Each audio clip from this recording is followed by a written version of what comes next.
Eu proponho um brinde à minha filha teimosa, que escolheu se casar com esse moleque idiota. É uma pena ver o sangue dos Almeida se misturar com o de uma boleira suja de óleo, mas se ela quer sustentar esse pé rapado, eu lavo minhas mãos. Aquelas palavras, ditas no microfone para 300 convidados ouvirem, não foram apenas um insulto. Foram um punhal gelado cravado direto no meu peito de mãe. O salão de festas luxuoso, decorado com orquídeas brancas, de repente parecia um tribunal onde eu e meu filho estávamos sendo sentenciados publicamente. O riso cruel dos convidados da alta sociedade ecoava nos meus ouvidos como vidro quebrando. Eu vi meu filho, o meu Lucas, baixar a cabeça, tremendo de vergonha no dia que deveria ser o mais feliz da vida dele. Minhas mãos, calejadas de tanto enrolar brigadeiro e fritar coxinha para sustentar nossa casa, tremiam debaixo da toalha de linho. Não de medo, mas de uma fúria silenciosa que queimava mais que o óleo quente que usei a vida toda. Você já sentiu na pele a dor de ver quem você mais ama ser pisoteado por alguém que se acha dono do mundo só porque tem dinheiro? Se você acredita que dignidade e caráter valem muito mais que qualquer conta bancária, se inscreva no canal agora. Essa história é para provar que o mundo dá voltas e a justiça divina não falha. Meu nome é Maria, tenho 60 anos e criei meu filho sozinha, vendendo salgado na rua, de sol a sol. Eu achava que tinha visto de tudo nessa vida dura, até conhecer o Dr. Roberto Almeida, o sogro milionário do meu filho. Ele achou que podia nos humilhar porque somos pobres. Achou que o dinheiro dele comprava tudo, até a verdade. Mas ele cometeu um erro fatal. Ele esqueceu que uma mãe ferida é mais perigosa que qualquer fera.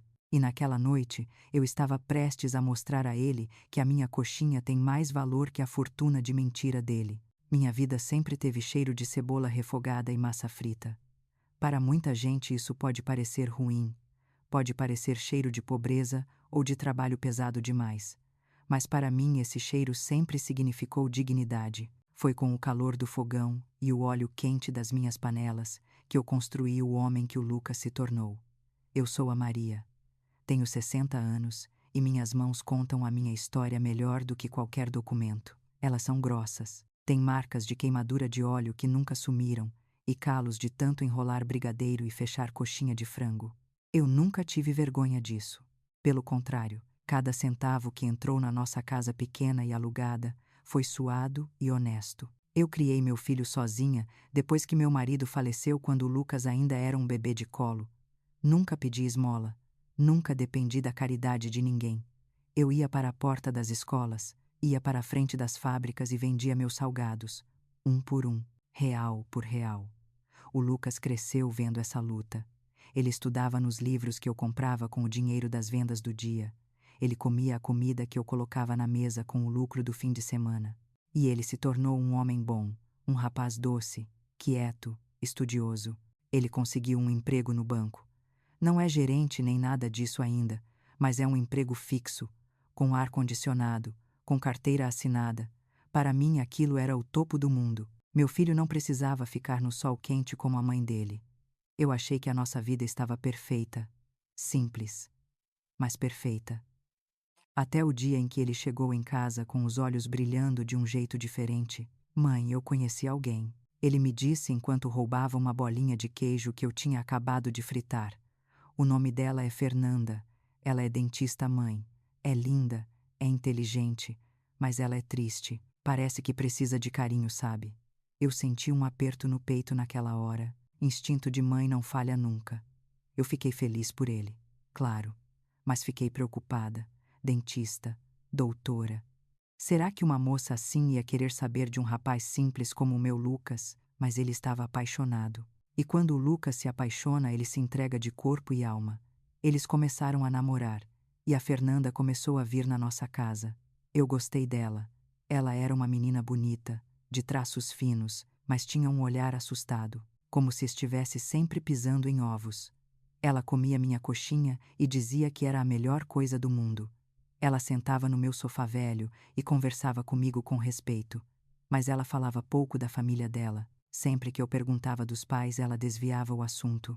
Ela dizia apenas que o pai era um homem muito importante, um empresário do ramo imobiliário. e que ele era muito exigente. Eu mal sabia o que a palavra exigente significava no dicionário daquela gente.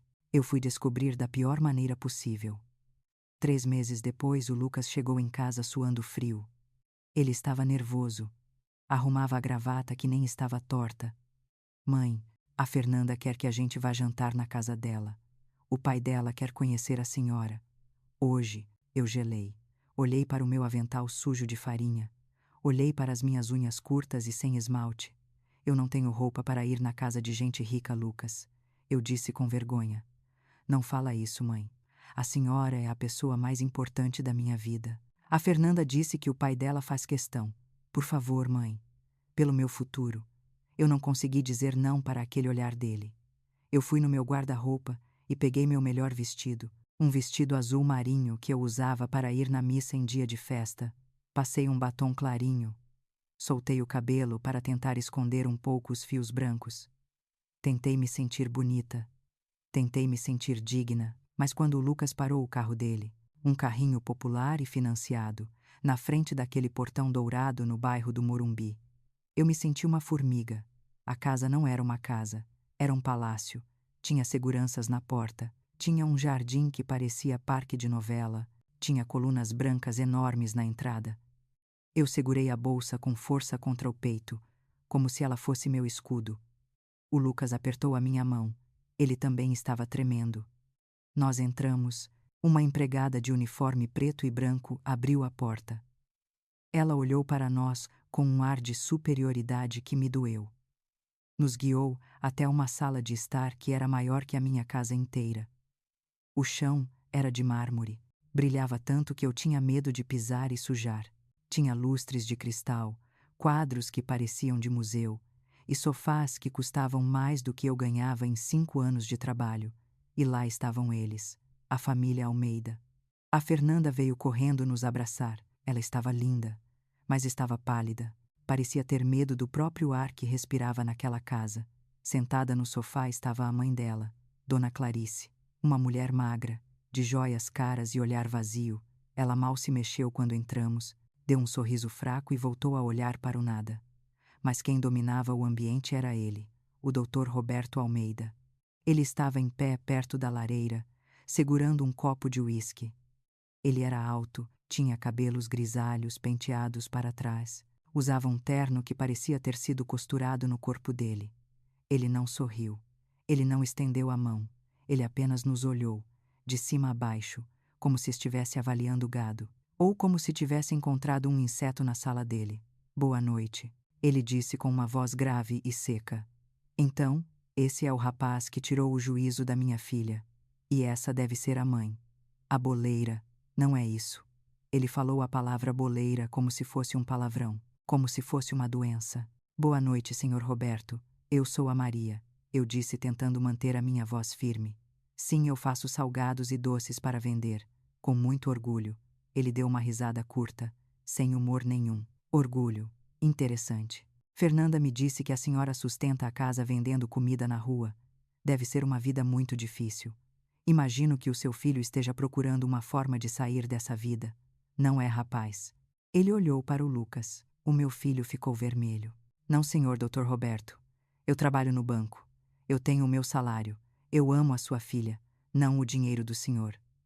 O Dr. Roberto caminhou até nós.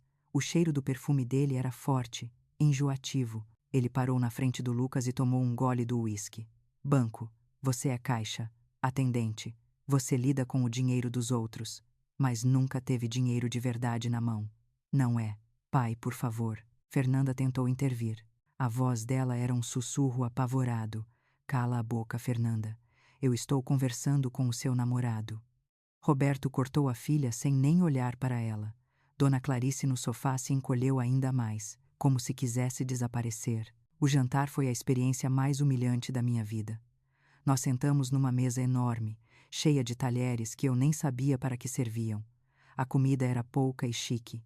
Eu mal conseguia engolir. O Dr. Roberto passou o tempo todo fazendo perguntas que eram, na verdade, insultos disfarçados. Ele perguntou se eu tinha escolaridade. Perguntou se o pai do Lucas tinha deixado alguma dívida quando morreu.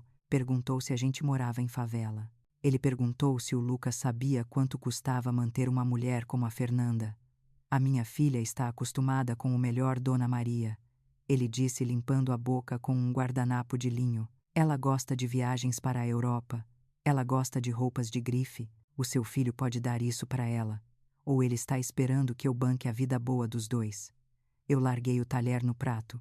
O barulho foi alto no silêncio da sala. Doutor Roberto, o meu filho é um homem honesto. Ele nunca pediu um centavo para ninguém. Nós somos pobres, sim, mas nós temos valores, coisa que dinheiro nenhum compra. Roberto riu na minha cara. Valores. Valores não pagam contas, minha senhora. Valores não compram essa casa. Valores não pagam esse jantar que vocês estão comendo. Vocês acham que podem entrar na minha família e misturar o sangue de vocês com o nosso. Eu sei o que vocês querem. Vocês veem a Fernanda como um bilhete premiado de loteria. Eu levantei da cadeira. As minhas pernas tremiam de raiva. Lucas, vamos embora. Nós não precisamos ouvir isso. Nós saímos daquela casa com o Roberto rindo atrás de nós. A Fernanda chorava na porta pedindo desculpas. O Lucas estava destruído. Ele dirigiu até em casa em silêncio. Eu via as lágrimas escorrendo pelo rosto dele no reflexo das luzes da rua. Mãe, ele disse quando chegamos, eu amo a Fernanda. Eu não quero desistir dela. Mas o pai dela, ele é um monstro. Eu abracei o meu filho ali, na nossa cozinha simples, com cheiro de óleo e de lar. Ele é um homem ruim, meu filho, mas ele está errado sobre nós. Nós vamos provar que ele está errado. Os meses passaram e o casamento foi marcado. A Fernanda insistiu. Ela disse que enfrentaria o pai. Mas o Roberto fez questão de pagar a festa. Ele disse que tinha que ser um evento do ano, para mostrar o poder dele. Ele não fazia isso pela filha. Fazia pelo ego dele. Eu tentei convencer a Fernanda a fazer algo simples, mas ela tinha medo dele. Ela dizia que se não fosse do jeito dele, ele ia destruir a carreira dela. Ele ia cortar tudo, e assim chegou o dia do casamento. Eu acordei com um aperto no peito que não passava. Uma sensação ruim, como se uma tempestade estivesse se formando bem em cima da minha cabeça. Eu vesti o meu vestido. O Lucas estava lindo, mas estava triste. Nós fomos para o clube onde seria a festa. Era tudo luxuoso demais, exagerado demais. Flores brancas por todo lado, lustres gigantes, gente rica bebendo champanhe e olhando torto para os convidados do noivo. Eu me senti uma estranha, uma intrusa. O Dr. Roberto estava lá, cumprimentando os sócios, rindo alto. Ele olhou para mim e para o Lucas com aquele mesmo desprezo do jantar. Mas dessa vez tinha algo mais. Tinha uma maldade no olhar dele, como se ele estivesse planejando o golpe final. Eu sentei na minha mesa, quieta, rezando para que tudo acabasse logo, para que o meu filho pudesse pegar a esposa dele e ir embora para longe daquele homem. Mas quando eu vi o Roberto pegar o microfone e subir no palco, com aquele sorriso cruel, o meu coração parou. O silêncio caiu no salão, e eu soube, naquele segundo, eu soube que ele não ia deixar aquele dia passar sem nos destruir. Ele ia fazer alguma coisa terrível. E eu, a boleira, a mulher simples, teria que ser forte o suficiente para aguentar. O dia do casamento chegou, e o clube escolhido pelo Dr. Roberto parecia um cenário de filme. Havia orquídeas brancas penduradas no teto, lustres de cristal que brilhavam tanto que chegavam a doer os olhos, garçons de luva branca servindo champanhe francês como se fosse água. Tudo ali gritava dinheiro, tudo ali gritava poder. Eu estava sentada numa mesa no fundo do salão. A mesa dos convidados do noivo, era assim que os funcionários nos chamavam, com um tom de quem sabe que nós não pertencíamos àquele mundo. Eu usava um vestido bege simples que mandei fazer na costureira do meu bairro. Eu me sentia bonita quando saí de casa. Mas ali no meio daquelas mulheres com vestidos de grife e joias que valiam mais que a minha casa inteira, eu me senti pequena, me senti invisível. Mas então eu olhei para o altar e vi o meu Lucas. Ele estava lindo, usava o terno azul marinho que nós compramos com tanto sacrifício, parcelado em 10 vezes no cartão. Ele sorria para Fernanda, e a Fernanda sorria para ele. Naquele momento nada mais importava, o amor deles era real. Eu conseguia ver, e pensei comigo mesma que talvez o Dr. Roberto tivesse aceitado. Talvez ele tivesse visto que o meu filho faria a filha dele feliz. Como eu fui ingênua. A cerimônia acabou e o jantar começou. A comida era chique demais, cheia de nomes que eu não conseguia pronunciar. Eu mal toquei no prato. O meu estômago estava embrulhado. Uma sensação ruim, um pressentimento gelado que subia pela minha espinha. O doutor Roberto andava pelo salão como se fosse um rei. Cumprimentava os deputados, os empresários, os donos de construtoras. Ele nem olhou para a nossa mesa, nenhuma vez. Foi quando a música parou. As luzes diminuíram, e um foco de luz iluminou o palco principal. O Dr. Roberto subiu os degraus devagar, com um microfone na mão e uma taça de cristal na outra. O sorriso dele era largo, mas os olhos eram frios como gelo. Senhoras e senhores, ele começou. A voz dele ecoava poderosa pelo salão. Eu gostaria de propor um brinde. Todos se levantaram. Eu me levantei também, segurando minha taça de água com as mãos trêmulas. O Lucas e a Fernanda estavam na mesa principal, de mãos dadas, sorrindo para o pai dela. Pobres crianças. Eles não faziam ideia. Eu brindo a minha filha Fernanda, continuou Roberto. A menina mais linda e inteligente que eu conheço, mas também a mais teimosa. Houve risinhos educados pela plateia. Roberto fez uma pausa dramática. Ele olhou para a filha com um carinho falso e depois, devagar, girou o corpo e olhou direto para o Lucas. Eu brindo a teimosia dela, porque só uma teimosia muito grande, ou uma cegueira temporária, poderia explicar o casamento de hoje. O sorriso do Lucas vacilou. O salão ficou num silêncio mortal. É uma pena, continuou Roberto, a voz agora carregada de veneno, ver o sangue nobre dos Almeida se misturar com gente tão inferior. Mas o que eu posso fazer? A minha filha insistiu em se casar com esse moleque idiota, um rapaz que não tem onde cair morto, filho de uma boleira que passa o dia suja de óleo barato na beira da estrada. Ele apontou o dedo para mim. Lá no fundo do salão, todos os pescoços se viraram, 300 pares de olhos me encarando, alguns com pena, a maioria com deboche. Eu senti como se tivessem jogado água fervendo no meu rosto.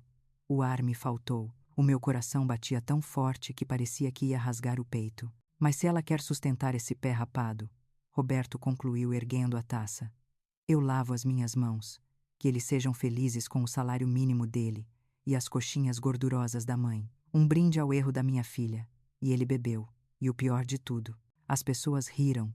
Aquela gente rica, elegante, cheirosa. Eles riram. Riram da humilhação do meu filho. Riram do meu trabalho honesto. Eu olhei para o Lucas. Ele estava de cabeça baixa, os ombros tremiam. Ele estava chorando, no dia do casamento dele. Na frente de todo mundo, o pai da noiva tinha acabado de destruir a dignidade dele. A Fernanda estava paralisada, pálida como um fantasma, olhando para o pai com horror. Agora eu quero perguntar uma coisa para você que está me ouvindo. Você acha isso justo? Você acha que ter dinheiro dá o direito de alguém pisar nos outros dessa maneira? Você aceitaria ver o seu filho ser chamado de idiota e pé rapado na frente de centenas de pessoas só porque ele é pobre? Se você concorda comigo que isso é uma crueldade sem tamanho, comente aqui embaixo a sua idade ou a cidade onde você mora. Eu quero saber quem são as pessoas de bem que estão do meu lado. E se você não concorda, se acha que ele tem o direito de fazer isso, pode dar o dislike. Mas eu duvido que alguém com coração aceite uma coisa dessas. Naquele momento, enquanto as risadas cruéis ecoavam no salão, algo morreu dentro de mim. A Maria medrosa morreu. A Maria que abaixava a cabeça para os ricos morreu.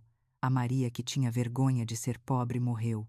E no lugar dela nasceu uma leoa. Eu olhei para aquele homem no palco, aquele homem de terno italiano e alma podre. Ele achava que tinha vencido. Ele achava que eu ia sair correndo e chorando pela porta dos fundos.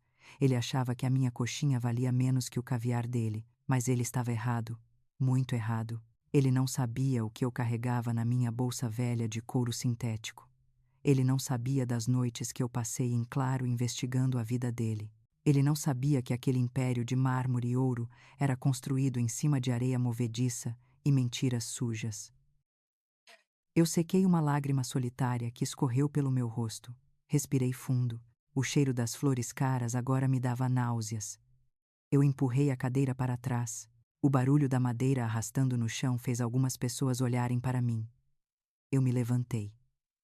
Não como uma senhora envergonhada, mas como uma mulher que construiu a vida com as próprias mãos. Eu alisei o meu vestido bege, peguei a minha bolsa e comecei a andar, não em direção à saída, mas em direção ao palco. O salão foi ficando em silêncio à medida que eu passava. As pessoas abriam caminho, cochichando. O que essa velha vai fazer? Ela vai fazer um escândalo. Coitada, deve estar louca. Eu não ouvia nada. Eu só via o rosto do Roberto. O sorriso dele foi desaparecendo à medida que eu me aproximava. Ele franziu a testa. Confuso. Ele esperava que eu fugisse, não que eu o enfrentasse. Eu subi os degraus do palco, um por um. Meus joelhos doíam, mas a minha vontade de justiça era maior que qualquer dor. Eu parei na frente dele. Ele era alto, imponente, mas de perto eu vi. Eu vi o suor na testa dele. Eu vi o medo nos olhos dele. Porque no fundo, todo covarde tem medo de quem não tem nada a perder. O Lucas levantou a cabeça. Mãe, ele sussurrou. A voz dele estava embargada. Mãe, não faz isso. Vamos embora. Eu olhei para o meu filho, com todo o amor que eu tinha no peito. Não, meu filho. Eu disse baixo, só para ele ouvir.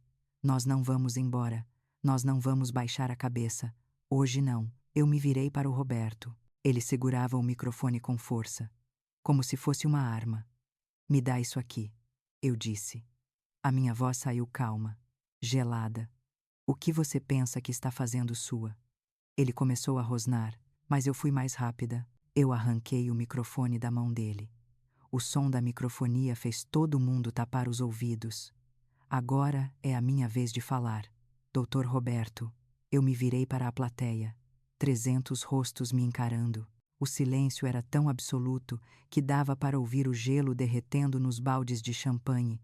Antes de eu continuar, se você quer ver a justiça sendo feita, se você quer ver esse homem arrogante cair do cavalo, já deixa o seu like nesse vídeo e se inscreve no canal, porque o que eu vou revelar agora vai fazer esse teto de cristal desabar na cabeça dele, e você não vai querer perder nenhum detalhe dessa vingança. Eu segurei o microfone com as minhas 2 mãos calejadas, mãos de boleira, mãos de quem trabalha, e olhei bem no fundo dos olhos daquele homem. O senhor chamou o meu filho de idiota. Eu comecei. A minha voz tremia um pouco, mas foi ganhando força. O senhor disse que eu sou suja, que o meu dinheiro não vale nada, mas o senhor esqueceu de contar para os seus convidados de onde vem o seu dinheiro, doutor Roberto. Eu vi a dona Clarice, a esposa dele, levar a mão à boca na mesa principal. Eu vi a Fernanda arregalar os olhos. O senhor esqueceu de contar que enquanto brinca de ser o rei do mundo aqui nesse palco, o seu castelo está pegando fogo. E eu, a boleira. Eu trouxe a gasolina. Eu abri a minha bolsa, devagar, e tirei de lá um envelope pardo, grosso, pesado. O Roberto tentou avançar para cima de mim, mas os seguranças não sabiam o que fazer. Era um show, e ninguém queria perder o final. Você quer que eu leia agora, Roberto? Ou você prefere contar a verdade para a sua filha e para a sua esposa, sobre a Vanessa, sobre as crianças, sobre a falência? O rosto dele ficou branco como papel. Ele parecia ter visto um fantasma, e tinha visto mesmo. O fantasma de todas as mentiras dele, voltando para assombrar. Antes de eu contar o que tinha dentro daquele envelope pardo que eu joguei na mesa do casamento, é preciso voltar no tempo. É preciso entender que eu não sou detetive. Eu não sou espiã. Eu sou mãe, e uma mãe sente o cheiro de perigo de longe, principalmente quando esse perigo ameaça a felicidade do único filho. Tudo começou 3 meses antes do casamento. A Fernanda vinha muito na minha casa. Ela dizia que gostava da minha comida, que gostava da paz que tinha na minha cozinha pequena. Mas eu via nos olhos dela que não era só fome de comida, era fome de paz. Numa terça-feira chuvosa, eu estava enrolando o brigadeiro para uma festa de aniversário. A Fernanda estava sentada na mesa, me ajudando a colocar as forminhas. De repente ela parou. Uma lágrima caiu bem em cima da mesa de madeira. Dona Maria, ela disse com a voz tremendo, eu tenho medo do meu pai. Eu parei o que estava fazendo. Limpei as mãos no avental e sentei do lado dela. Como assim medo, minha filha? Ele te bate. Não, ele nunca me bateu, mas ele controla tudo. Ele controla o meu dinheiro, controla com quem eu ando. Ele disse que se eu casar com o Lucas, ele vai tirar o meu consultório, vai tirar o meu carro, vai me deixar sem nada. Ele diz que o Lucas é um aproveitador e que eu sou burra. Eu segurei a mão gelada daquela menina. Ela tremia. Um homem que tem tanto dinheiro e ameaça a própria filha desse jeito não pode ser boa pessoa, eu pensei. Mas eu fiquei quieta. Eu só disse para ela ter calma, que o amor vencia tudo. Mal sabia eu que o amor precisava de uma ajudinha da verdade para vencer. A virada aconteceu numa tarde de quinta-feira. Eu tinha pegado uma encomenda grande de coxinhas para entregar num escritório no centro da cidade. Era um dia quente, daqueles que o asfalto de São Paulo parece derreter a sola do sapato. Eu estava carregando 2 caixas térmicas pesadas, suando, pegando ônibus lotado, metrô cheio. Eu entreguei as coxinhas, recebi o meu dinheiro e decidi parar para tomar um café e descansar as pernas antes de voltar para casa.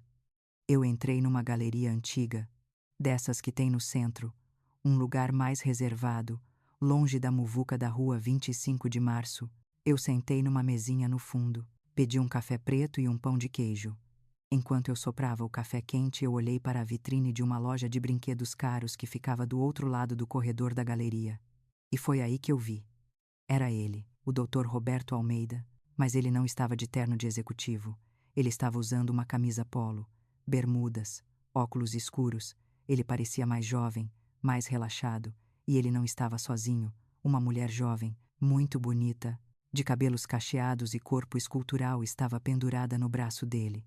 Ela ria alto, beijava o pescoço dele, e ele ria de volta, um riso que eu nunca tinha visto ele dar para a dona Clarice, a esposa dele. Mas o choque maior não foi ver a mulher. Homens ricos traindo esposas não é novidade nesse mundo triste. O choque foi ver 2 crianças correndo em volta deles. Um menino de uns 5 anos e uma menina menorzinha.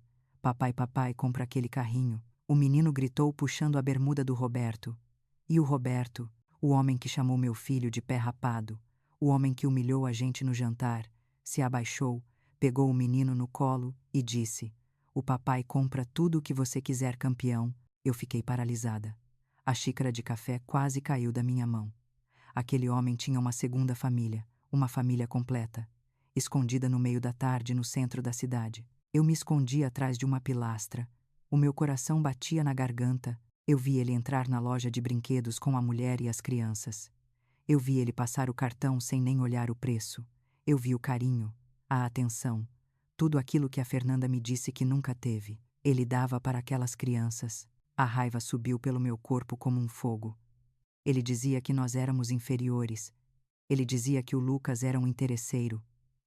Mas ele, o grande doutor Roberto, era um mentiroso, um falso moralista. Ele vivia uma vida dupla, enquanto a dona Clarice ficava trancada naquela mansão gelada e a Fernanda vivia com medo. Eu precisava ter certeza. Eu não podia acusar um homem poderoso daqueles só com o que eu tinha visto de longe. Eu precisava de provas, provas concretas. Eu saí da galeria com as pernas bambas, mas com a cabeça fervendo. Eu voltei para casa e fui direto para o meu quarto. Embaixo da minha cama tinha uma caixa de sapato velha. Era lá que eu guardava as minhas economias, o dinheiro da minha velhice, o dinheiro que eu juntei vendendo cada coxinha, cada empada, cada brigadeiro. Eram 5.000 reais, notas de 50, de 20, de 10, algumas amassadas, outras com cheiro de gordura. Aquele dinheiro era o meu suor, era a minha segurança se eu ficasse doente, se eu não pudesse mais trabalhar. Eu olhei para aquele dinheiro, olhei para a foto do Lucas na minha estante. E eu tomei uma decisão. Dinheiro a gente recupera trabalhando. Dignidade não. Família não.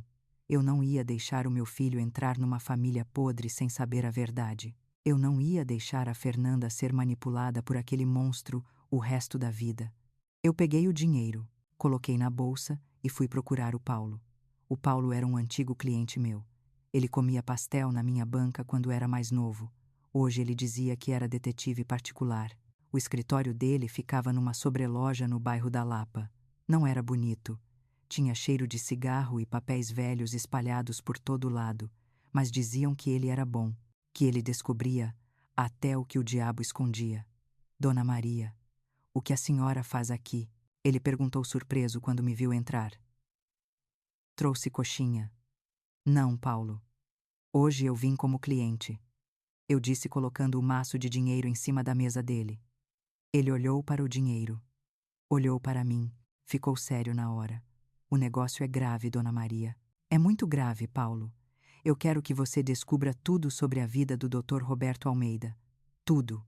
Onde ele vai? Com quem ele fala? De onde vem o dinheiro dele? Quem é aquela mulher que ele encontra no centro? Eu quero fotos, quero papéis, quero a verdade nua e crua. O Paulo contou o dinheiro. Ele sabia o quanto aquilo valia para mim. Ele sabia que aquilo era tudo o que eu tinha.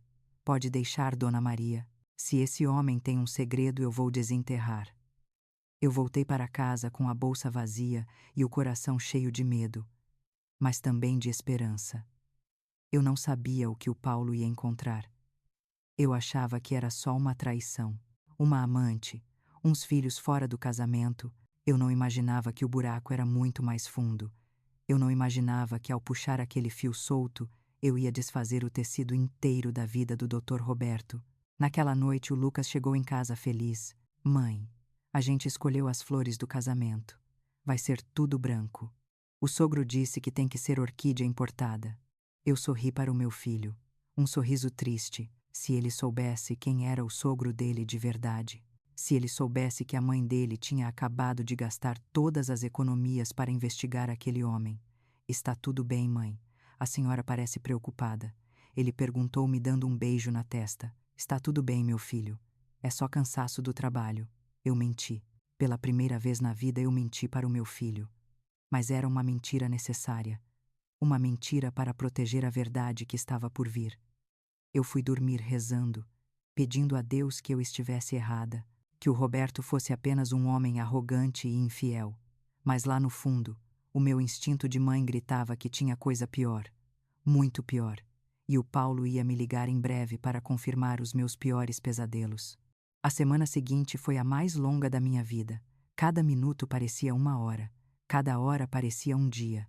Eu continuei fazendo meus salgados, continuei fritando coxinhas e enrolando brigadeiros, mas a minha cabeça estava longe. A minha cabeça estava nas mãos do detetive Paulo e no que ele poderia encontrar. Eu olhava para o Lucas e sentia uma vontade enorme de chorar.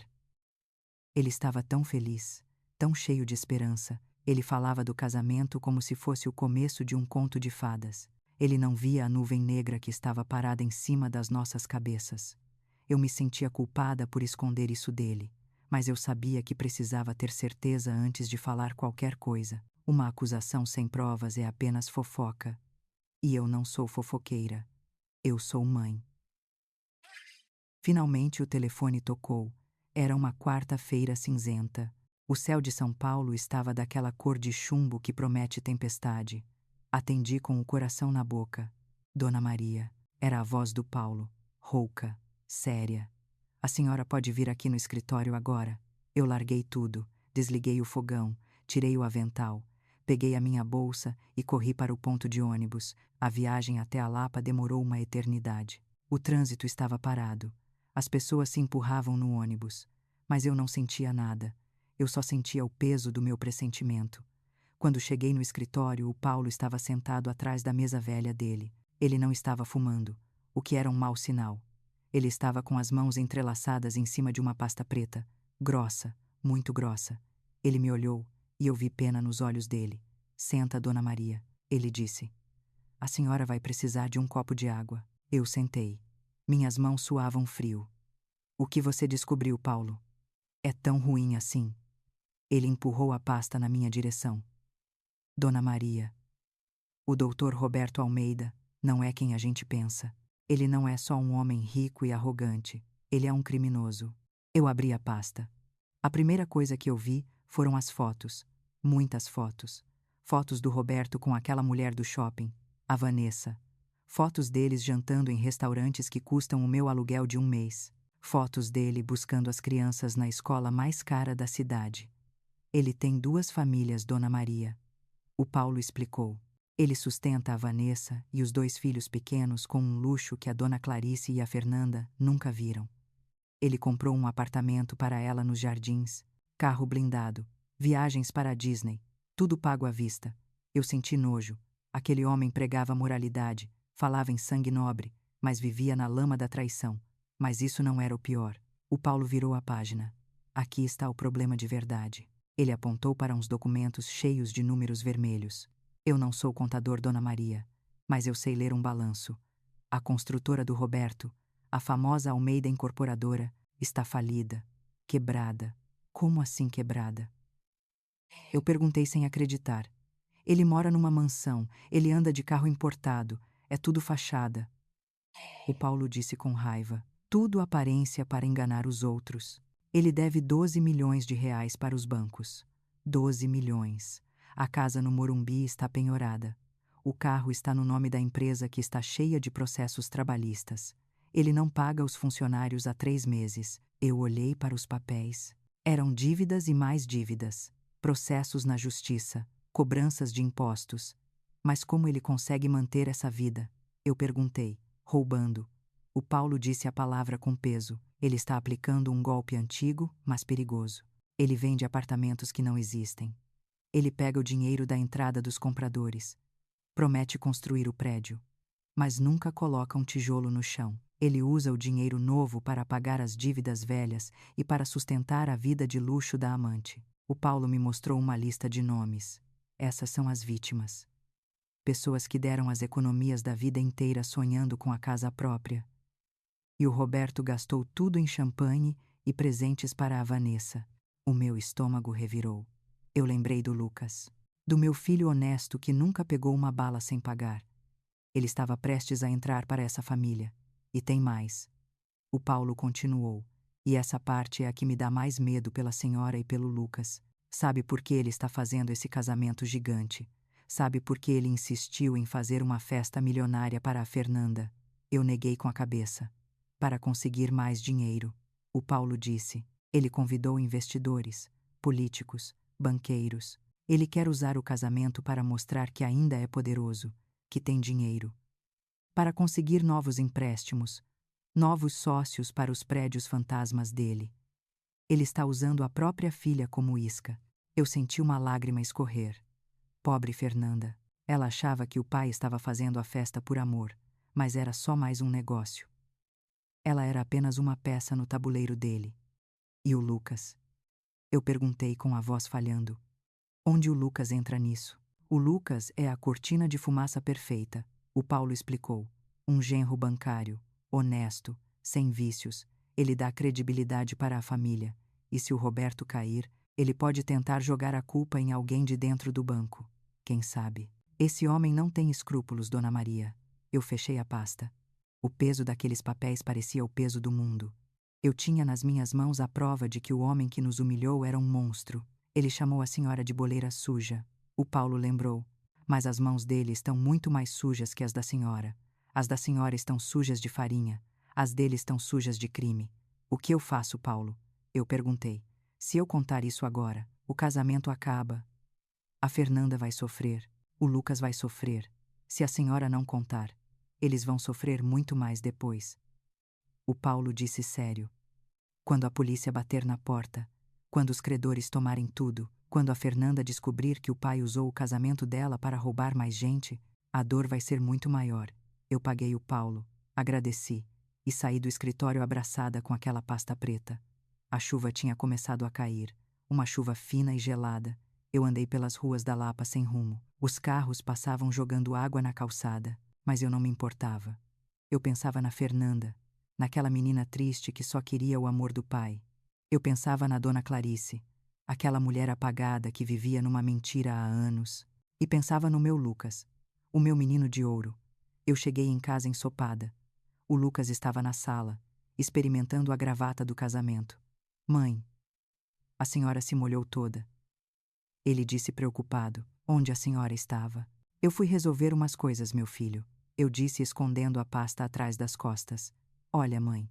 Ele sorriu. A Fernanda me mandou uma mensagem. Disse que o pai dela está muito feliz com o casamento. Disse que ele até elogiou a gente para uns amigos. Acho que ele está mudando, mãe. Acho que ele finalmente aceitou a gente. Eu olhei para o sorriso inocente do meu filho, e meu coração partiu em 1000 pedaços. Ele não estava mudando. Ele estava armando a arapuca. Ele estava feliz porque ia conseguir enganar mais gente. Eu fui para o meu quarto, tranquei a porta e coloquei a pasta em cima da cama. Abri de novo, olhei cada documento, cada prova. O Roberto devia 12 milhões. Ele tinha enganado dezenas de famílias. Ele tinha uma amante sustentada com dinheiro sujo. Eu não dormi naquela noite. Eu fiquei sentada na cama, com a mão em cima daquela pasta, sentindo a energia ruim que vinha dela. Aquilo era uma bomba, e eu tinha o detonador na mão. Eu pensei em queimar tudo. Pensei em fingir que não sabia de nada, deixar eles se casarem e seja o que Deus quiser. Mas aí eu lembrei do olhar do Roberto, do jeito que ele olhou para mim. Como se eu fosse lixo. Ele achava que podia fazer tudo porque tinha dinheiro. Ele achava que podia pisar na gente. Mas ele esqueceu de uma coisa. A honestidade é uma arma poderosa. E eu estava armada até os dentes. Quando o sol nasceu, eu já tinha tomado a minha decisão. Eu não ia contar nada agora. Eu ia deixar ele montar o circo dele. Eu ia deixar ele reunir todos os amigos ricos, todos os sócios, toda a sociedade hipócrita que ele tanto valorizava. Eu ia levar essa pasta para o casamento.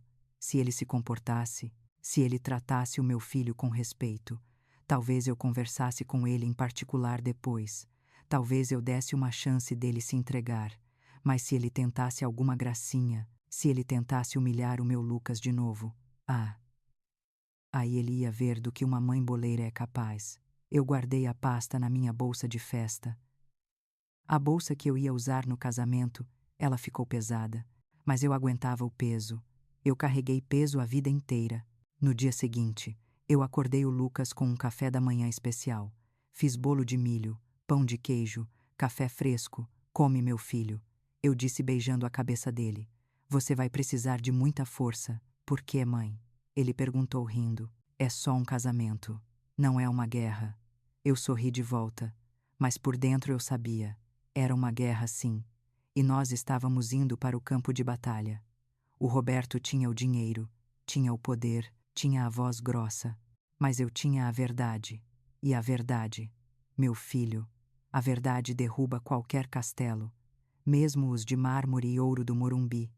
Voltei para casa com aquela pasta preta apertada contra o peito. Ela parecia pesar 1 tonelada. Não era pelo peso do papel, era pelo peso da verdade. Eu carregava ali dentro a destruição de uma família, carregava a dor que eu sabia que ia causar ao meu filho e à menina que ele amava. Eu entrei em casa e tranquei a porta. O Lucas ainda não tinha chegado do trabalho. Eu fui direto para o meu quarto e escondi a pasta no fundo do guarda-roupa, debaixo das minhas toalhas de banho, como se esconder o papel pudesse esconder a realidade. Eu me sentei na cama e rezei. Eu rezei muito. Pedi a Deus que me desse sabedoria. Eu me sentia uma criminosa guardando aquele segredo. Será que eu devia contar para o Lucas agora? Será que eu devia ir na polícia? Será que eu devia procurar a dona Clarice? Minha cabeça girava. Se eu contasse agora, o casamento acabava. O sonho do meu filho virava pesadelo antes mesmo de começar. Ele ia ficar arrasado. Ia achar que o mundo dele era uma mentira. E a Fernanda, coitada, ia descobrir que o pai era um monstro na véspera de se vestir de noiva. Eu decidi esperar, mas eu não ia esperar sentada. Naquela noite a Fernanda veio jantar com a gente. Era a última vez que nós nos veríamos antes do casamento. Eu fiz um frango com quiabo, o prato preferido do Lucas, mas ninguém comeu muito. O clima estava pesado. O Lucas tentava animar a conversa. Falava da lua de mel em Campos do Jordão que eles iam fazer. Falava dos planos de financiar um apartamento pequeno para eles. Mas a Fernanda estava quieta. Os olhos dela estavam inchados. Parecia que ela tinha chorado o dia todo. Depois do jantar, o Lucas foi tomar banho e eu fiquei sozinha com ela na cozinha. Eu estava lavando a louça e ela estava secando. As mãos dela tremiam. Fernanda, minha filha, eu disse desligando a torneira, olha para mim. Ela levantou o rosto. Tinha tanto medo naqueles olhos verdes. Você quer mesmo essa festa gigante, Fernanda? Você quer mesmo esse casamento de princesa? Ou você preferia uma coisa simples? Só a gente. Um churrasco no quintal. Uma bênção do padre. Ela largou o pano de prato e começou a chorar. Um choro sentido. Doído. Dona Maria. Eu não queria nada disso. Eu queria casar na igreja do bairro. Eu queria usar o vestido da minha avó. Mas o meu pai, ele não deixa. Ela soluçou e se apoiou na pia. Ele disse que essa festa é crucial para ele. Ele disse que convidou sócios importantes, investidores. Ele disse que precisa mostrar força para o mercado, que se eu fizesse um casamento pobre, eu ia envergonhar a família e atrapalhar os negócios dele. Ele disse que eu tenho obrigação de ajudar ele a manter a imagem dos Almeida. Eu senti um gosto amargo na boca. O detetive Paulo estava certo. O Roberto estava usando a própria filha como isca. Ele estava vendendo a felicidade dela para conseguir dinheiro e cobrir os rombos dele. Aquilo me deu um nojo tão grande que eu tive vontade de vomitar, mas eu não disse nada. Eu apenas abracei a menina. Eu alisei o cabelo dela como eu fazia com o Lucas quando ele era pequeno. Calma, filha. Vai ficar tudo bem. Você e o Lucas se amam. Isso é o que importa. O resto é teatro. Eu não tive coragem de dizer para ela. Olha, o seu pai é um falido e um ladrão. Eu não consegui. Eu não podia tirar o chão dela naquele momento. Ela precisava subir naquele altar inteira. Mas naquela hora, eu tomei a minha decisão final. Eu não ia cancelar o casamento. Eu ia deixar o circo ser montado. Mas eu ia ser a domadora das feras. Se o Roberto deixasse o meu filho em paz, se ele se comportasse, se ele deixasse as crianças serem felizes depois da festa, eu guardaria aquele segredo. Eu daria um jeito de resolver depois, com calma. Mas se ele tentasse alguma gracinha, se ele tentasse humilhar o meu Lucas, se ele tentasse usar o meu filho como tapete, aí ele ia conhecer a Maria Boleira. No dia seguinte eu acordei cedo. O Lucas já tinha saído para buscar o terno. Eu peguei a pasta preta e fui até uma papelaria no centro. Bom dia, moço. Eu disse para o rapaz da copiadora. Eu preciso de 3 cópias de tudo isso aqui. Colorido, o rapaz olhou para as fotos, olhou para os documentos. Ele arregalou os olhos, mas não disse nada. Ele fez as cópias. Eu comprei 3 envelopes grandes, amarelos. Coloquei uma cópia em cada envelope. No primeiro eu escrevi: para o Lucas. No segundo eu escrevi: para a Fernanda. No terceiro eu escrevi: para a Dona Clarice. A pasta original eu guardei de volta na minha bolsa. Aquela bolsa velha de couro sintético que me acompanhava há anos. Ela estava descascando na alça, mas era resistente. Ela aguentava o peso da minha vida, e agora aguentava o peso da justiça. Voltei para casa e comecei a me arrumar. Eu não tinha dinheiro para salão de beleza. Eu mesma fiz a minha unha, pintei de uma cor clara, discreta.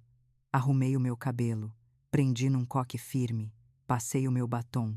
Eu vesti o meu vestido bege, me olhei no espelho. Eu vi uma mulher simples, com marcas do tempo, com marcas de trabalho. Mas eu vi uma mulher forte. Eu vi uma mãe. O Lucas chegou para me buscar. Ele estava tão bonito. O terno azul caía bem nele. Ele parecia um príncipe, mas um príncipe de verdade. Não aqueles de contos de fadas que não fazem nada. Um príncipe que trabalha, que pega ônibus, que sonha. Mãe, a senhora está linda. Ele disse com os olhos brilhando. Você que está meu filho. Eu disse segurando o choro. Eu tenho tanto orgulho de você, Lucas. Tanto orgulho do homem que você virou. Mãe. Ele segurou as minhas mãos. Eu estou com medo. Medo de quê, filho? Do pai dela. Do jeito que ele olha para mim. Ele me odeia, mãe. Eu sinto. Ele acha que eu sou um lixo. Eu apertei as mãos dele. Senti os calos das minhas mãos roçarem na pele macia dele. Escuta bem o que eu vou te dizer, Lucas. Ninguém é melhor que você. Ninguém. Dinheiro não faz ninguém melhor. Caráter faz. Honestidade faz. E isso você tem de sobra. Você entra naquele salão de cabeça erguida, porque você é filho da Maria, e a Maria não criou filho para baixar a cabeça para homem nenhum. Entendeu? Ele sorriu, um sorriso nervoso, mas confiante. Entendi, mãe. Nós entramos no carro velho dele e fomos para o clube. O caminho foi silencioso. Eu ia rezando o terço mentalmente, mas a minha mão não largava a bolsa. Eu sentia a pasta dura encostada na minha perna. Era a minha arma, o meu escudo. Quando chegamos, o estacionamento estava cheio de carros importados, motoristas de cap, mulheres de longo saindo de limusines. Nós estacionamos lá no fundo, longe da entrada, para não enfeiar a festa. Foi o que o cerimonialista tinha dito para o Lucas dias antes. Nós caminhamos até a entrada. O segurança barrou a gente, pediu convite. Olhou o nome na lista 3 vezes antes de deixar entrar. Eu entrei naquele salão gelado. O cheiro das flores era forte demais, enjoativo. Eu vi o Roberto lá na frente, rindo alto, segurando um copo de bebida. Ele parecia o dono do mundo. Eu respirei fundo, ajeitei a bolsa no ombro e pensei comigo mesma. Aproveita, Roberto! Aproveita o seu champanhe! Aproveita os seus amigos falsos! Aproveita o seu momento de glória! Porque se você der um passo em falso, se você disser uma palavra torta para o meu filho, eu vou abrir essa bolsa e eu vou transformar esse seu sonho de grandeza no seu pior pesadelo. Eu sentei na minha mesa, no fundo do salão, e fiquei observando, como uma leoa observa a presa. Eu estava pronta. Que Deus tivesse piedade dele. Porque eu, Maria, eu não teria nenhuma. O silêncio naquele salão era tão pesado que parecia esmagar a gente. Eu segurava o microfone com força. Os meus dedos estavam brancos de tanta tensão. O Roberto me olhava com os olhos arregalados, a boca entreaberta. Parecia um peixe fora d'água. Ele não conseguia acreditar que a mulher que ele humilhou minutos atrás, a boleira, a pobretona, estava ali, de pé no palco dele, no momento dele. Tirem essa louca daqui, ele gritou. A voz falhou um pouco. Seguranças, tirem essa mulher daqui agora. 2 homens de terno preto começaram a caminhar na minha direção. O Lucas se levantou da mesa num pulo. Ele ia correr para me proteger, mas eu levantei a mão. Eu fiz um sinal para ele parar. E depois olhei para os seguranças. Se vocês derem mais um passo, eu disse no microfone, a voz ecoando potente pelas caixas de som. Vocês vão ser cúmplices de um crime, porque o que eu tenho para dizer aqui interessa muito à polícia que já está a caminho. Os seguranças pararam. Eles olharam para o Roberto, olharam para mim e decidiram não se mexer. Ninguém quer se meter com a polícia por causa de patrão que não paga salário em dia. Eles sentiam o cheiro de queimado no ar. Eu voltei os meus olhos para a plateia, para aquela gente rica, elegante, que me olhava como se eu fosse um bicho raro. Senhoras e senhores, eu comecei. A minha voz tremeu no início, mas depois firmou, como quando eu gritava: olha a coxinha quentinha na porta da fábrica. O doutor Roberto disse que o meu filho é um idiota. Ele disse que o meu Lucas é um pé rapado porque não tem dinheiro, porque é filho de uma vendedora de salgados. Ele disse que tem pena da filha dele por se misturar com o nosso sangue. Eu respirei fundo. O ar entrou nos meus pulmões me dando força. Mas eu quero dizer uma coisa para vocês. O meu dinheiro cheira a óleo e a farinha sim, mas ele é limpo. Eu nunca roubei R$1 de ninguém. Eu nunca enganei ninguém. Eu deito a minha cabeça no travesseiro toda noite e durmo em paz. Eu me virei para o Roberto. Ele estava vermelho. Uma veia pulsava na testa dele. Agora o senhor, doutor Roberto, o senhor pode dizer o mesmo. O senhor pode dizer para esses investidores aqui presentes, para os seus sócios, de onde vem o dinheiro dessa festa. Cala a boca, sua desgraçada. Ele berrou. Ele tentou avançar para cima de mim. Mas o Lucas foi mais rápido. O meu filho subiu no palco e empurrou o sogro pelo peito. Não toca na minha mãe. O Lucas gritou. E eu vi nos olhos dele um homem que eu não conhecia. Um homem forte, protetor. Não toca nela. O salão virou um caos. Murmúrios, gritos abafados, gente se levantando. Mas ninguém saiu. A curiosidade era maior que a educação. Eu aproveitei o momento. Eu abri a minha bolsa, tirei o envelope pardo e tirei as fotos. O senhor chamou o meu filho de golpe do baú. Eu disse mostrando as fotos para a plateia. Mas quem é o verdadeiro golpe aqui? Eu joguei as fotos na mesa principal, bem na frente da dona Clarice e da Fernanda. As fotos se espalharam como um leque do diabo. Fotos do Roberto beijando a Vanessa, fotos dele com as crianças no colo, fotos dele entrando no apartamento de luxo que ele pagava com o dinheiro da empresa. Essa é a Vanessa, eu disse apontando. E esses são os outros filhos do Dr. Roberto, filhos que ele sustenta com o dinheiro que diz não ter. Enquanto a empresa dele afunda, Dona Clarice pegou uma foto. As mãos dela tremiam tanto que a foto parecia vibrar. Ela olhou para a imagem, olhou para o marido e soltou um gemido, um som de dor que cortou o coração de todo mundo ali. Ela não desmaiou como nos filmes, ela apenas murchou. Como uma flor sem água, ela cobriu o rosto com as mãos e começou a chorar. Um choro silencioso e destruído. Pai, a Fernanda sussurrou.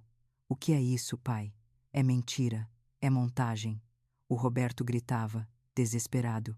Essa mulher é louca, ela quer destruir a nossa família. Mentira, eu gritei de volta. Então explique isso aqui. Eu tirei os documentos. Os balanços da empresa, as ordens de despejo, as cobranças judiciais. Senhores investidores. Eu falei olhando para os homens de terno nas mesas da frente. Vocês acham que estão colocando dinheiro numa empresa sólida. A Almeida Incorporadora está falida. O Dr. Roberto deve 12 milhões de reais aos bancos. Ele não paga impostos há 3 anos. Os prédios que ele prometeu construir são terrenos baldios. Eu joguei os papéis para o alto. As folhas voaram e caíram sobre os convidados como uma chuva de confetes trágicos. Um senhor de cabelo branco pegou uma folha do chão. Leu e ficou pálido. Roberto, o homem disse se levantando. Isso aqui é uma ordem de execução fiscal. Você me disse que as contas estavam em dia. Eu coloquei 2 milhões na sua mão semana passada. Outro homem se levantou. Você vendeu a cobertura do edifício Jardins para mim. Você disse que a obra estava em 80%. Aqui diz que a obra está embargada pela prefeitura. O caos se instalou. As pessoas começaram a gritar, cobrando, xingando. O Roberto olhava para os lados, procurando uma saída, procurando uma desculpa, mas não tinha para onde correr. A máscara dele tinha caído, e por baixo da máscara não tinha um rosto. Tinha apenas ganância e medo. Fernanda pegou os papéis da mesa. Ela leu os nomes das vítimas, leu sobre as dívidas. Ela olhou para o pai com um nojo que eu nunca vi igual. Você usou o meu casamento, ela disse. A voz dela era um fio. Você me obrigou a fazer essa festa ridícula para conseguir dinheiro. Você vendeu a minha felicidade para pagar as suas amantes e as suas dívidas. Filha, escuta. O Roberto tentou segurar o braço dela. Não me toca. Ela gritou recuando. Você é um monstro. Foi nessa hora que as portas do salão se abriram com estrondo. O detetive Paulo tinha cumprido a promessa dele. 4 policiais entraram, fardados, sérios, o delegado na frente, com um papel na mão, Roberto Almeida. O delegado disse, o senhor está preso. Preso. O Roberto gaguejou. Por quê? Eu sou um cidadão de bem. Estelionato, formação de quadrilha, evasão de divisas. O delegado listou os crimes como quem lê uma lista de compras. Temos um mandado de prisão preventiva e provas suficientes para te deixar na sombra por um bom tempo. O Roberto tentou correr. Foi um ato patético. Ele tentou pular do palco e sair pela cozinha. Mas o Lucas o segurou pelo colarinho do terno italiano. Você não vai a lugar nenhum, o meu filho disse. Você vai pagar. Por cada lágrima da minha mãe. Por cada mentira que você contou para a Fernanda. Os policiais algemaram o Roberto. Ele gritava, ameaçava, dizia que conhecia juízes, que ia acabar com a carreira de todo mundo. Mas ninguém ouvia, ninguém se importava. Aquele homem poderoso, que minutos antes brindava a própria grandeza, agora era apenas um criminoso sendo arrastado para fora da festa da própria filha. O salão ficou em silêncio de novo, mas dessa vez era um silêncio diferente. Não era o silêncio do medo, era o silêncio do choque, da verdade nua e crua, exposta no meio da pista de dança. Eu desci do palco. As minhas pernas tremiam tanto que eu achei que ia cair, mas o Lucas estava lá. Ele me segurou. Ele me abraçou tão forte que eu senti os ossos dele estalarem. Mãe. Ele chorava no meu ombro. Obrigado, mãe. A senhora me salvou. A senhora salvou a gente. Eu olhei para a Fernanda. Ela estava sentada no chão, o vestido de noiva espalhado ao redor dela como uma nuvem branca suja. A mãe dela, Dona Clarice, estava abraçada com ela. As duas choravam. Eu me aproximei delas, me abaixei. Fernanda, eu disse suavemente. Ela levantou o rosto borrado de maquiagem. Dona Maria, me perdoa. Eu não sabia. Eu juro que não sabia. Eu sei, minha filha. Eu sei. Eu alisei o cabelo dela. Agora acabou. O pesadelo acabou. Eu olhei em volta. A festa tinha acabado. O bolo de 5 andares estava intacto. As flores murchavam. O champanhe esquentava nos copos. Era o cenário de uma batalha. E no meio dos escombros daquele luxo falso, eu, Maria, a boleira. Eu não tinha dinheiro. Não tinha mansão. Mas eu tinha a minha honra. Tinha o meu filho. E tinha a verdade. E naquele momento, aquilo valia mais do que todo o ouro do mundo. Vamos para casa. Eu disse para o Lucas e para a Fernanda, vamos comer uma coxinha. E recomeçar. E nós saímos, deixando para trás o mundo de mentiras do Dr. Roberto. A noite lá fora estava fresca. E pela primeira vez em muito tempo, eu consegui respirar de verdade. A viagem de volta do clube para a minha casa foi a mais silenciosa da minha vida. O Lucas dirigia o nosso carro velho devagar, como se estivesse carregando vidro. No banco de trás, a Fernanda chorava baixinho. Ela ainda estava vestida de noiva, mas aquele vestido branco que custou uma fortuna agora parecia um trapo. Estava sujo na barra, amassado, sem vida. Era como se a alma da festa tivesse morrido junto com a reputação do pai dela. Quando chegamos na minha casa simples, aquela casinha alugada com cheiro de fritura e amor, a Fernanda desabou. Ela sentou no meu sofá de tecido gasto e enterrou o rosto nas mãos. O Lucas sentou do lado dela, sem saber o que dizer, sem saber o que fazer. Ele olhava para mim com aquele olhar de menino perdido, pedindo socorro. Eu fiz a única coisa que uma mãe sabe fazer nessas horas. Eu fui para a cozinha. Eu não ia fazer discurso. Eu não ia dizer eu avisei. Eu peguei uma panela grande, descasquei batatas, cenouras. Peguei o frango que eu tinha guardado para o almoço de domingo e comecei a fazer uma canja. O cheiro do refogado começou a se espalhar pela casa. Cebola, alho, salsinha, aquele cheiro de conforto que abraça a gente por dentro. Enquanto a sopa fervia, eu ouvia os soluços da Fernanda diminuírem. A casa estava voltando a ser um lar, e não um campo de batalha. Quando a canja ficou pronta, eu servi 3 pratos bem cheios, coloquei na mesa da cozinha. Aquela mesa bamba que já viu tanta coisa. Vem comer. Eu chamei. Saco vazio não para em pé. E coração partido precisa de sustento para colar de novo. Eles comeram, no começo sem vontade. Mas depois rasparam o prato. A Fernanda me olhou com os olhos inchados, a maquiagem toda borrada, e disse a coisa mais bonita que eu já ouvi. Dona Maria, essa sopa vale mais do que todo o banquete daquele clube. Obrigada por me receber, mesmo sendo filha daquele homem. Você não é filha do crime dele, Fernanda. Eu disse segurando a mão dela. Você é filha das suas escolhas, e você escolheu estar aqui, na minha cozinha. Isso é o que importa. Os dias seguintes foram difíceis. A notícia da prisão do Roberto saiu em todos os jornais. A internet não perdoa. Chamavam a Fernanda de filha do golpista. Diziam que ela sabia de tudo. O Lucas teve que ser forte. Ele defendeu a esposa com unhas e dentes. Ele não deixou ninguém falar mal dela. Mas havia uma coisa que a Fernanda precisava fazer para seguir em frente. Ela precisava olhar nos olhos do pai dela uma última vez. Foi numa terça-feira cinzenta que eu e o Lucas levamos ela até a penitenciária. O lugar era frio, triste, paredes de concreto cinza e grades de ferro. A Fernanda entrou sozinha na sala de visitas. Nós ficamos esperando do lado de fora, rezando. Ela me contou depois como foi, e cada palavra dela me fez ter certeza de que eu fiz a coisa certa. O Roberto entrou na sala algemado. Ele não usava mais terno italiano. Usava um uniforme bege. Estava magro, barbudo, o cabelo grisalho estava despenteado. Ele parecia um velho comum e derrotado. Quando ele viu a filha, ele tentou sorrir, aquele sorriso falso de vendedor. Filha, que bom que você veio. Você precisa falar com os advogados. Isso tudo é um mal-entendido. Eles não sabem quem eu sou. Eu vou sair daqui. Pai, para. A Fernanda disse. A voz dela não tremeu. Para de mentir. Pelo menos aqui. Pelo menos agora. Eu fiz tudo por você, minha filha. Ele começou a chorar. Mas a Fernanda disse que não viu lágrimas de verdade. Viu lágrimas de medo. Eu queria te dar o mundo. Eu não queria que você passasse necessidade como eu passei. O mundo é dos espertos, Fernanda. Eu só fui esperto.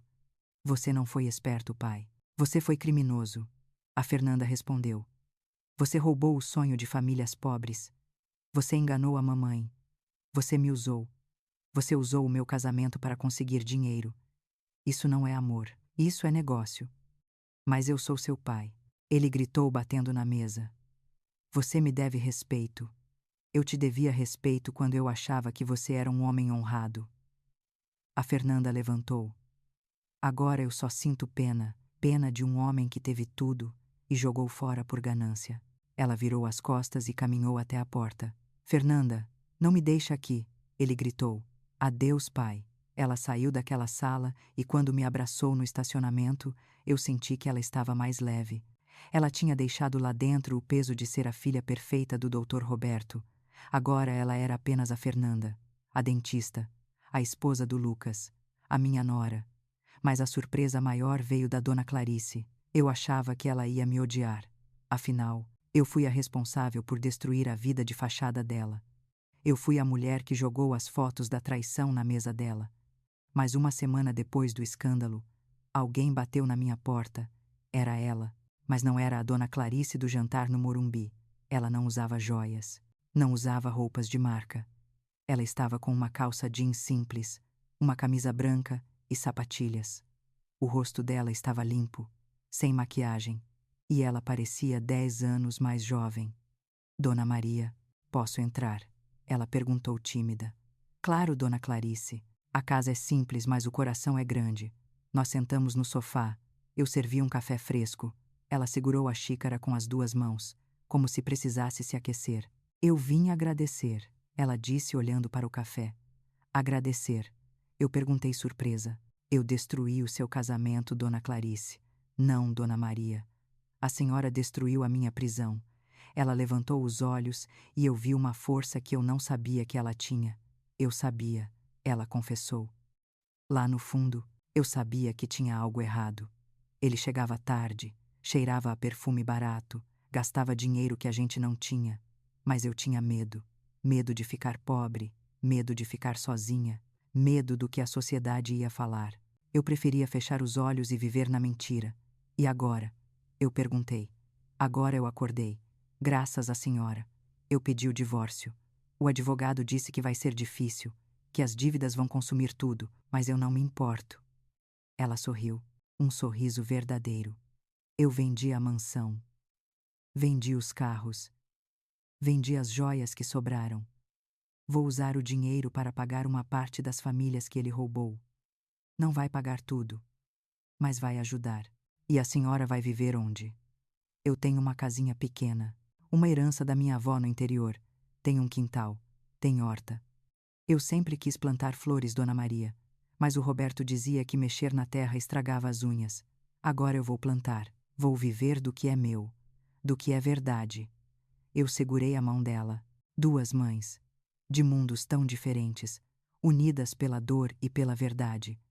A senhora é bem-vinda aqui, quando quiser, Dona Clarice.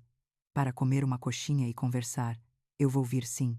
Ela prometeu. E a senhora vai lá na minha roça, comer um doce de abóbora que eu sei fazer. Ela foi embora e eu fiquei olhando ela descer a rua.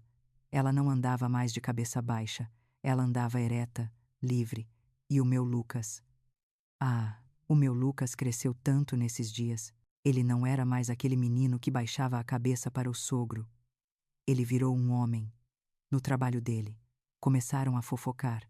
O povo falava que ele tinha dado o golpe do baú e que o baú estava furado. Um dia, no refeitório do banco, um colega fez uma piada. E aí, Lucas? Cadê a herança do sogrão? Virou pó foi. O Lucas não brigou, não gritou. Ele apenas terminou de comer, limpou a boca e disse alto para todo mundo ouvir: a minha herança é a minha honestidade. O meu sogro escolheu o caminho fácil e perdeu tudo. Eu escolhi trabalhar. Eu acordo cedo, eu pago as minhas contas, e eu amo a minha mulher pelo que ela é, não pelo que o pai dela tem. Se você acha que dinheiro roubado vale mais que caráter, eu tenho pena de você. O refeitório ficou mudo, e ninguém nunca mais fez piada com ele. Quando ele me contou isso, eu chorei. Chorei de orgulho. Aquele era o meu filho, o filho da Maria Boleira. O filho que aprendeu que dignidade não se compra, se conquista. A nossa vida não ficou fácil de repente. A Fernanda teve que recomeçar a carreira dela do zero, porque a clínica do pai foi fechada. Eles tiveram que morar comigo por um tempo, dormindo na sala, apertados, mas a nossa casa nunca esteve tão cheia, cheia de risadas, cheia de planos, cheia de verdade. A gente jantava junto toda noite, coxinha, sopa, pão com ovo, não importava o cardápio. O que importava era que a gente podia olhar um no olho do outro sem esconder nada. O castelo do Roberto tinha caído. As paredes de mármore tinham virado pó, mas a minha casinha, com as paredes descascadas e o chão de cimento queimado, estava mais forte do que nunca, porque ela foi construída com cimento de verdade, com suor de verdade e com amor de verdade. E isso, meu amigo, tempestade nenhuma derruba. 2 anos. Parece pouco tempo quando a gente fala em voz alta, mas foram 2 anos que valeram por uma vida inteira. O tempo tem essa mania engraçada de curar as feridas e colocar cada coisa no seu devido lugar. Hoje o sol nasceu diferente. Ele não estava queimando o asfalto do centro da cidade onde eu vendia meus salgados. Ele estava iluminando o meu quintal. Sim, o meu quintal. Aquele chão de cimento queimado que eu varri tantas vezes chorando de cansaço. Hoje ele estava diferente. Nós penduramos luzinhas pisca-pisca nas árvores de acerola. Colocamos mesas de madeira com toalhas de chita colorida. Não tinha orquídeas importadas, tinha vasos de violeta e margaridas que a dona Clarice trouxe do sítio dela. Hoje era o dia do casamento. O casamento de verdade. Não aquele teatro de horrores no Clube do Morumbi. Não aquele desfile de vaidades pago com dinheiro sujo. Hoje o Lucas e a Fernanda iam se casar na minha casa, com a bênção de Deus e dos amigos que realmente importavam. Eu estava na cozinha. Mas dessa vez eu não estava suja de óleo velho. Eu estava com um vestido azul claro, de linho, confortável e bonito. Eu estava terminando de arrumar a mesa dos doces. E adivinha o que tinha nela?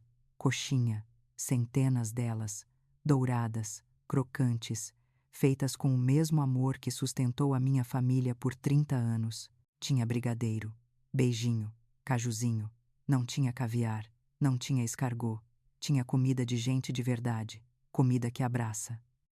A Fernanda entrou na cozinha. Ela não estava usando um vestido de princesa de conto de fadas que pesava 20 quilos. Ela usava um vestido branco simples, de renda, com uma coroa de flores naturais no cabelo. Ela estava descalça e, o mais importante, ela estava sorrindo, um sorriso que chegava nos olhos. Dona Maria. Ela disse me abraçando por trás. A senhora precisa ir para o quintal. O juiz de paz já chegou e o Miguel está procurando a avó. Miguel. O meu coração deu um salto só de ouvir esse nome. Nós fomos para o quintal. O Lucas estava lá, de camisa branca e calça bege, sem gravata, sem terno apertado. Ele estava segurando o meu neto no colo, o Miguel, um pingo de gente de 6 meses, com os olhos pretos do pai e o sorriso doce da mãe. Quando o Lucas me viu, ele veio até mim e colocou o bebê nos meus braços. Mãe, ele disse. O padrinho chegou. O padrinho era o Paulo, o detetive. Ele estava com a camisa para dentro da calça pela primeira vez na vida. Ele chorou quando nós o convidamos. Ele disse que nunca tinha sido convidado para nada além de resolver problema.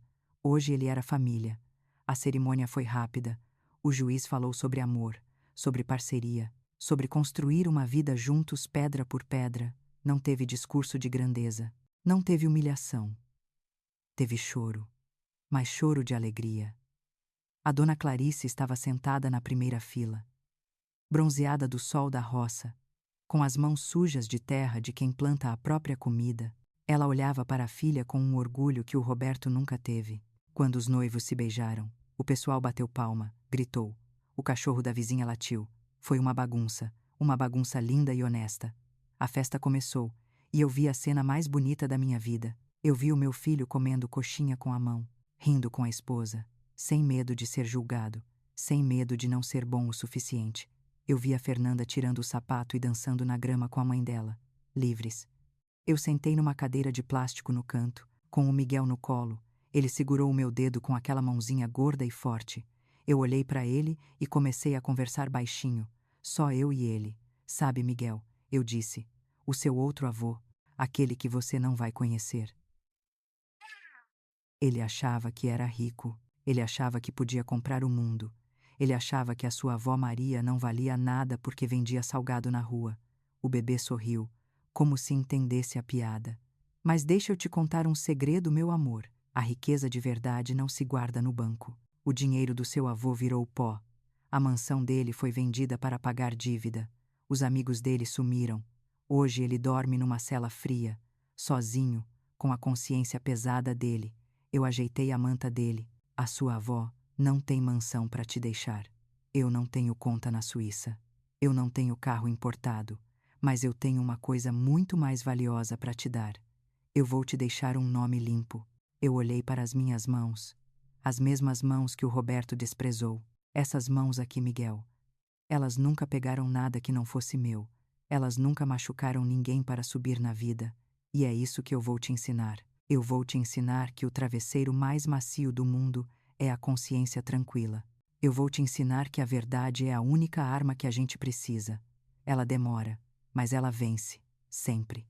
O Lucas se aproximou. Ele se abaixou do meu lado e beijou a testa do filho. O que a senhora está cochichando com ele, mãe? Eu estou falando da herança dele, Lucas. O Lucas sorriu e olhou em volta. Para a festa simples, para os amigos verdadeiros, para a vida que nós reconquistamos. A melhor herança a senhora já deu, mãe. A senhora me ensinou a ser homem. Me ensinou a não baixar a cabeça. Se não fosse pela senhora, eu estaria preso naquela mentira até hoje. Nós ficamos ali, em silêncio, ouvindo a música e as risadas. A noite caiu e as luzinhas nas árvores acenderam. Parecia que o céu tinha descido para o meu quintal. Eu olhei para cima, para as estrelas de verdade, e pensei no meu marido, o pai do Lucas, que foi embora tão cedo. Viu só, João? Eu pensei, eles tentaram derrubar a gente, eles tentaram humilhar o nosso menino, disseram que a gente não era nada. Mas olha para nós agora. Estamos de pé. A nossa família cresceu, e a honra do Silva continua intacta. A festa foi longe. Ninguém queria ir embora. Não tinha hora para acabar porque ali não tinha etiqueta, tinha afeto. A dona Clarice veio se despedir de mim com um abraço apertado. Obrigada, Maria, ela disse no meu ouvido. Obrigada por me devolver a minha filha. E por me devolver a mim mesma. Imagina, Clarice, eu só acendi a luz. Vocês que tiveram coragem de sair do escuro. Quando o último convidado saiu, eu ajudei o Lucas e a Fernanda a limpar o quintal. Nós lavamos a louça conversando, rindo dos passos de dança do Paulo, planejando o batizado do Miguel. Eu fui para o meu quarto cansada. O corpo doía, mas a alma estava leve como uma pena. Eu deitei na minha cama, a mesma cama de sempre. No mesmo quarto de sempre, nada tinha mudado em volta, mas tudo tinha mudado por dentro. Eu sou Maria, eu sou boleira, sou salgadeira, sou mãe, sou avó.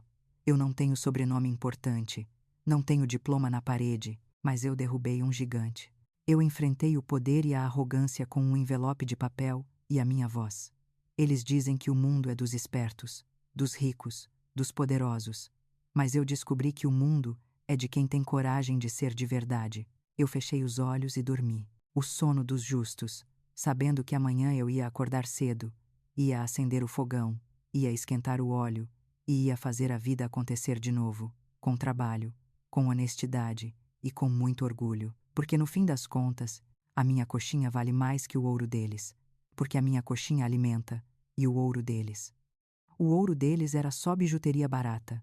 Agora que as luzes da festa se apagaram e o silêncio da madrugada cobriu a minha casa, eu fiquei aqui pensando. pensando em tudo o que aconteceu desde aquele dia em que eu entrei na mansão do Morumbi com o meu vestido simples e o coração na boca. Muita gente me perguntou depois de tudo isso se eu não tive medo, se eu não tremi na hora de enfrentar um homem tão poderoso quanto o Dr. Roberto, e a resposta é sim, eu tive medo, tive muito medo.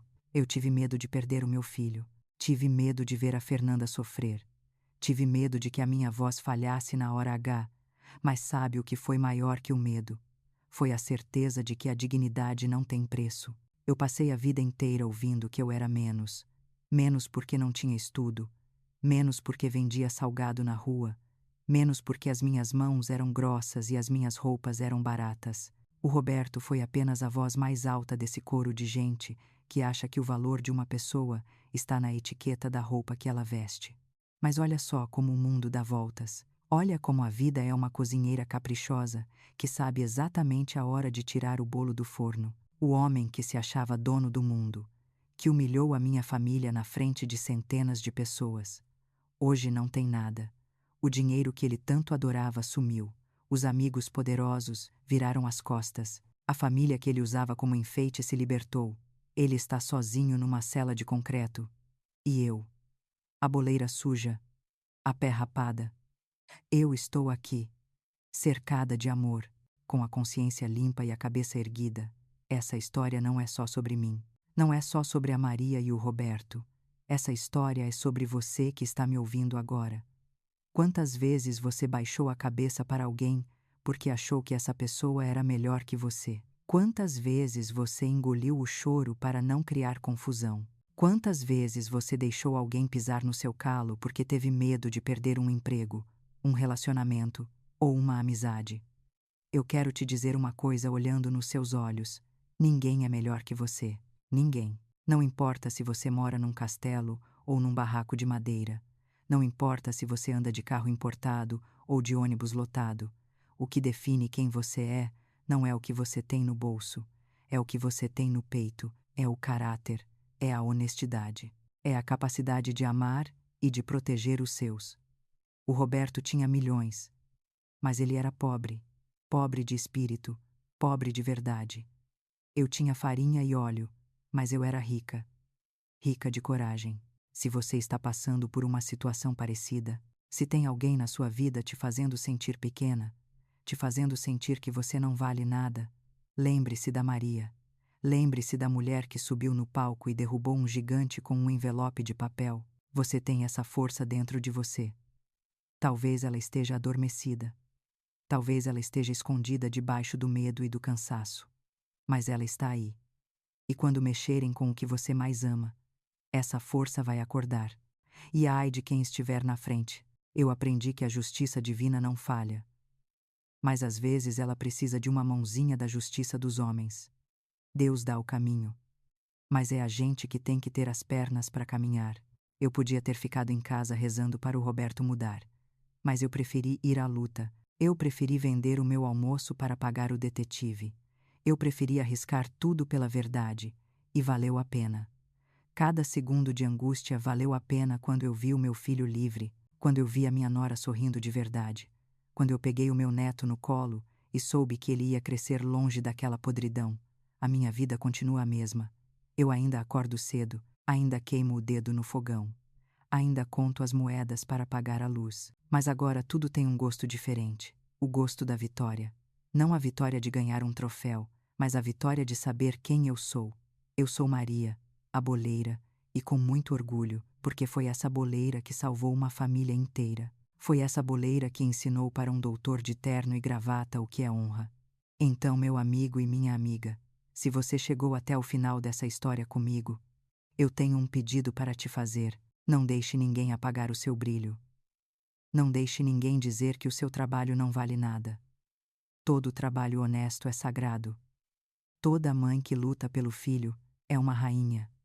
Se você acredita nisso, se você acredita que o bem sempre vence o mal, se você acredita que a verdade é o único caminho, deixe o seu comentário aqui embaixo.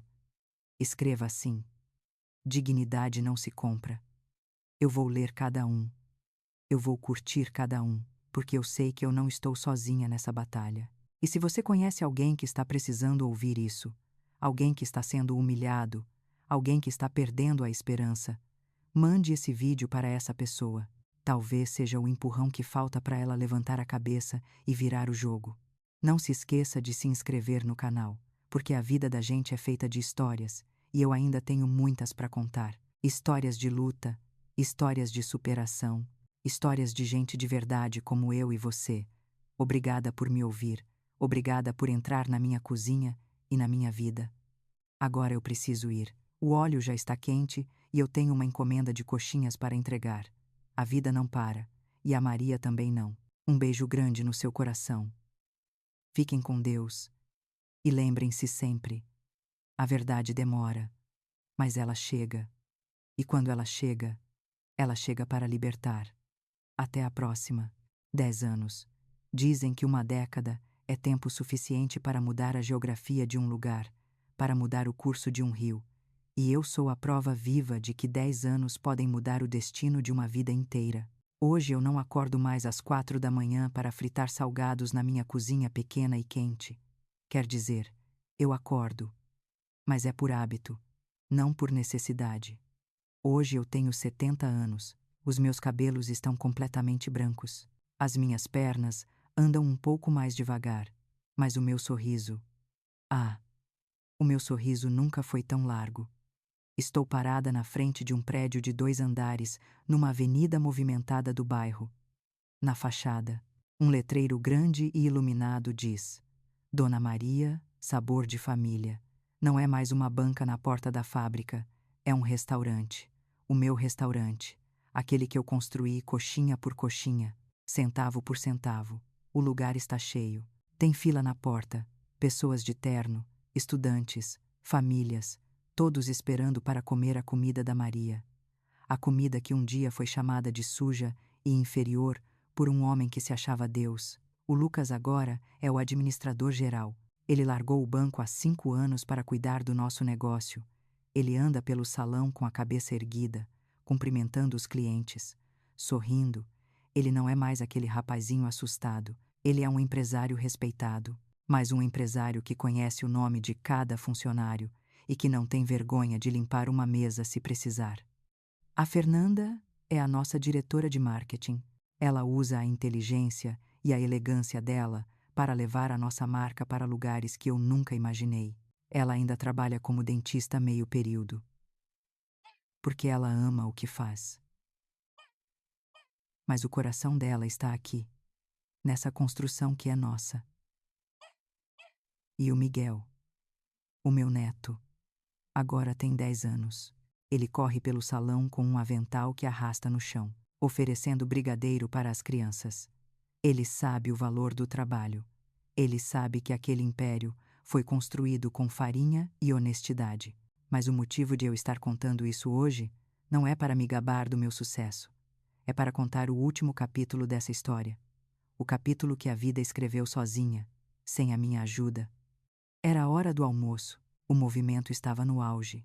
Eu estava no caixa, ajudando a menina nova a passar os pedidos, quando eu vi um homem parado do lado de fora, encostado no vidro, olhando para dentro. Ele estava sujo. A roupa era velha e larga demais para o corpo magro dele. Ele tinha uma barba branca e desgrenhada. Segurava uma sacola de plástico rasgada. Parecia um morador de rua, um daqueles invisíveis que a cidade engole, mas tinha algo nos olhos dele. Um jeito de olhar que me fez parar o que eu estava fazendo. Ele não olhava para a comida com fome. Ele olhava com raiva, com amargura. Eu senti um arrepio na espinha. Aquele arrepio antigo, eu conhecia aquele olhar. Eu pedi para o Lucas assumir o caixa e saí. Atravessei o salão e fui até a calçada. O sol do meio-dia batia forte. O homem tentou se esconder quando me viu. Ele abaixou a cabeça e começou a andar para longe, arrastando os pés. Ei, moço, eu chamei. O senhor está com fome. Ele parou. As costas dele ficaram rígidas. Ele se virou devagar, e quando os nossos olhares se cruzaram, o tempo parou. Por baixo da sujeira, por baixo das rugas profundas e da barba por fazer, eu vi. Eu vi os olhos do Dr. Roberto Almeida. O homem que tinha mansão, o homem que tinha motorista, o homem que me humilhou num microfone para 300 pessoas. Agora estava ali, na minha calçada, olhando para o meu sucesso com os olhos de um derrotado. Ele tinha saído da cadeia há pouco tempo. Eu soube pelos jornais. Tinha perdido tudo: a família, o dinheiro, os amigos. A amante Vanessa tinha sumido no mundo assim que o dinheiro acabou. Os filhos nem sabiam onde ele estava. A dona Clarice vivia feliz no sítio dela e nunca mais quis saber dele. Roberto, eu disse. O nome saiu num sussurro. Ele tentou erguer o queixo. Tentou recuperar aquela arrogância antiga, mas não tinha mais nada ali para sustentar o orgulho dele. Eu não sou Roberto, ele disse com a voz rouca, falhada. Você deve estar me confundindo. Não, eu não estou. Eu conheço você. Eu nunca esqueceria os olhos do homem que tentou destruir o meu filho. Ele riu. Uma risada seca, doente. Veio rir de mim, Maria. Veio cuspir na minha cara. É isso que gente da sua laia faz. Eu olhei para ele e senti uma coisa estranha. Eu não senti ódio. Eu não senti vontade de me vingar. Eu senti pena. Uma pena profunda de um ser humano que teve tudo e jogou fora por causa da própria soberba. Não, Roberto. Eu disse, calma. Gente da minha laia não chuta cachorro morto. Gente da minha laia trabalha e ajuda quem precisa. Eu fiz um sinal para o garçom. João, traz um prato feito, caprichado, e um suco de laranja. O Roberto olhou para mim com ódio. Eu não quero a sua comida. Eu não preciso da sua esmola. A sua comida é suja, gordurosa, comida de pobre. Eu cheguei perto dele, bem perto, e falei baixo, olhando no fundo da alma dele. Essa comida de pobre construiu tudo isso que você está vendo, Roberto. Essa farinha que você desprezou pagou a faculdade da sua filha, salvou a sua ex-mulher da depressão e criou o homem que hoje é dono do seu destino. Ele tremeu. Os olhos dele encheram de lágrimas. Lágrimas de um homem que sabe que perdeu a guerra. Você pode aceitar o prato. Eu continuei. Ou pode continuar com a sua fome e o seu orgulho. A escolha é sua, como sempre foi. O João chegou com o prato. Arroz, feijão, bife, batata frita. O cheiro era maravilhoso. O Roberto olhou para a comida. A barriga dele roncou. O corpo traiu o orgulho. Ele pegou o prato com as mãos trêmulas. Ele sentou no meio-fio, ali mesmo, na calçada do meu restaurante, e começou a comer. Ele comia com pressa, com desespero, deixando o molho escorrer pela barba. Eu fiquei olhando. Aquele homem que só bebia champanhe francês, agora se alimentava da minha caridade. A justiça divina não precisa de microfone. Ela não precisa de plateia. Ela acontece no silêncio, na volta que o mundo dá. Quando ele terminou, ele deixou o prato no chão. Ele não olhou para mim. Ele não disse obrigado.